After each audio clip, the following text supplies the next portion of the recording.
Folks who watch Knicks Weekly Live here with us, thank you for checking in. All of you checking on YouTube, on Twitter. Look, you know how we always close this show out. It's time for Real or Not. We're going to ask the questions about what's real and what's not. Now, Josh Hart, he's been killing it with the triple-doubles this season. Killing it, okay?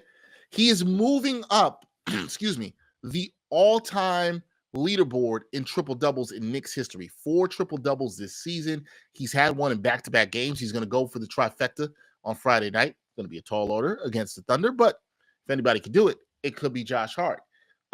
Real or not, Josh Hart records double-digit triple-doubles this season. So 10 or more. He's at 4 right now.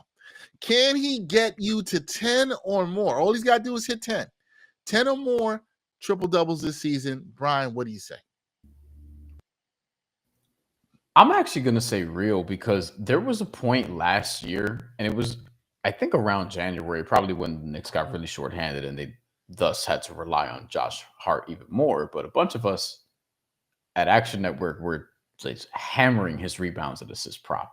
Just almost every single game. There was a point where he hit it like 12 out of 13 times or whatever it was. Like, I remember talking to you about this. Yes, actually. In this stretch. Actually, I bet it again the other night, and he doubled it. Like, I should have actually taken the triple doubles, what I should have done, because he ended up getting it against Utah. But I also took that well before Jalen Brunson was declared out, for example.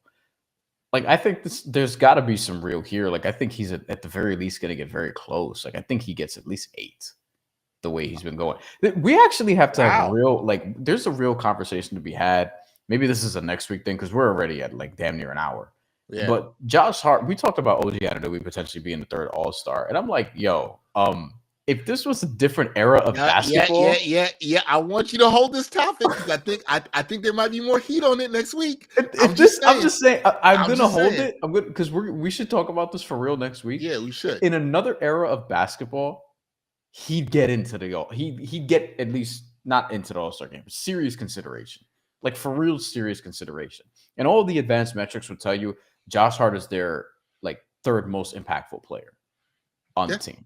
Yeah. So you're saying close. Are you going real or you No, I'm going real. You're going real. Okay. I think he can get 10. All right, we got Anytime Knicks checking in on Twitter. Anytime Knicks says he's taking over. So he's got 10 plus for this. HRMX Great said real, checking in on YouTube. I see you there too. So they're going real. Look, 4 and you're at the almost halfway point of the season. It's not a bad bet, guys. It's not bad at this point he's at now. He has 10 in his career. Yep. All of these with the Knicks.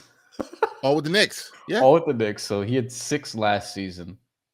I think he could get 10 this year. It's 4 already. At this point last year, he hadn't had 1. His first career triple-double in the regular season was on January 30th. So a little bit less than a calendar year ago. And he had all of his triple-doubles last year within the 2-month span. It was from the end of January to the end of March, and then they got a little healthier. But this year we've talked about their depth being a concern. He's playing such an integral role, in part because they're not so deep and because he's out there. Like, as long as he is healthy, yes, I think he can do this. All right, I'm inclined to say, you guys got me thinking about it. Yeah, I think it's real. I think he does it. I think he hits 10.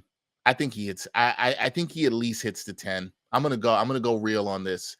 It's a good one. This didn't pop into my mind. I'm gonna be honest with the people here. He now had these back-to-backs. It popped into my mind, and I was like, oh shoot, could this happen? Could he really get this done? I'm about to see what his rebounds and assists is for tomorrow and a triple-double. Yeah, it could be really interesting. A little bit of a tall order, I think, against the.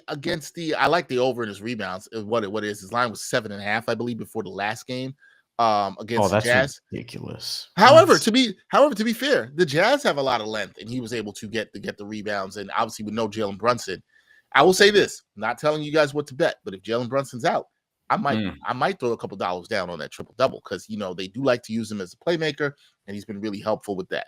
Okay, we got one more real or not for the people. No props available yet, by the way, for tomorrow because Oklahoma City's still beating the Clippers. They were losing by 8. They're winning by almost 30 in the 4th quarter. Wow, Things done changed. Things done changed for OKC. So we will have two teams streaking tomorrow. OKC on a back-to-back. They'll be heading into this one. They're going to be red hot. 17-2 with Isaiah Hartenstein, including the NBA Cup final. Insane. Ridiculous. Insane. Insane. All right, this one we're going to do around Mikal Bridges for the real or not, okay? Real or not, you're fully confident, okay, in Mikal Bridges as the third option on offense. And this real or not is for all of you out there who were, Mikal Bridges, I don't know about him. I don't know if he fits with the Knicks. Oh, the Knicks gave up too many picks for him. There were some Nets fans, I talked about this in the last show, that were rejoicing, saying the Knicks gave up too much. Look what they got. We won the trade, blah, blah, blah. You see the stats right there on the screen, people. Since December 1st, 22 points per game on 57, 43, 75 shooting. Okay? The man's been balling. His shot looks fine. What did I say, B? I said I was never concerned about the shot. That was not the thing for me. I was a little more concerned about the defense. Defense has been coming around too. Mikal Bridges has been picking up the steals. He's been fighting over screens. He's been really active. But we're talking about offense. He's been cooking. The Knicks, Bryan's brought this up on the show before. We've talked about it. Bryan thought that someone needed to establish themselves as that clear number 3 option on offense. And we felt like it'd be Mikal Bridges. We felt like from it a could be skill Mikal set Bridges. standpoint. OG Anunoby was holding it down for a little bit in the beginning of the season, right? Shooting has been a little streaky lately. And Mikal gives you more juice on the ball as a creator. Now, that's the thing right there, bro. Mm-hmm. That's the thing for me. Yeah. Lately, and what I've seen, particularly late in December, was him giving more juice on the ball as a shot creator. And Tom Thibodeau, resting Jalen Brunson in the middle of fourth quarters and allowing Mikal Bridges to initiate the offense more, shows you, we talked about how Tom Thibodeau loves to trust his starters, but he's trusting Mikal in a specific situation here and allowing him to initiate more on the offense, which I think bodes well for the Knicks long-term and down the road, right? That's been the thing for me. So are you fully confident, or are you going back, Bryan, to like the skeptics early in the season saying they don't know about Mikal? They don't know what's going on. They don't know how he's going to get it done. Are you confident he's put his stamp as number 3 option here for the New York Knickerbockers? I am, in part because I have to be. Because like, why? You don't have to be. Who else is it going to be? And also, like, when you compare, like, here's the thing.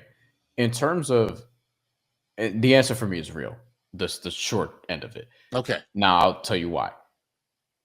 If you look at third options on other contenders / aspiring contenders, if we want to still consider Philly that in regards to our conversation with Howard Beck, I'm mostly done with Philly at that point, or at least I was until they beat the Clippers. They beat the Celtics on Christmas.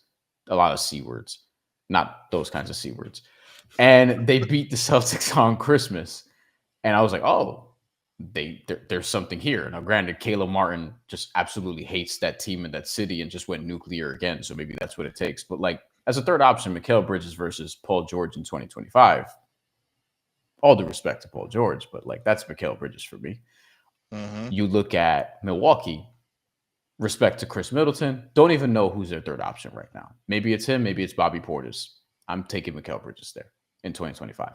But you look at the top 2 teams, and then it's like, I think obviously Cleveland and Boston, as we saw early on, and we'll see what happens when they meet again, like that's going to give you the most trouble. That's where you would have the third option in Boston is, I guess, Kristaps Porzingis, which, sorry, Mikal, probably taking that one. But no, I think this is real. Like Mikal Bridges is comparable to other like great teams' third options. Like in Cleveland, it's Evan Mobley, Darius Garland some nights. Like that's really good too. And Mikal Bridges, like he basically, like we'll see what ultimately happens when they face better competition.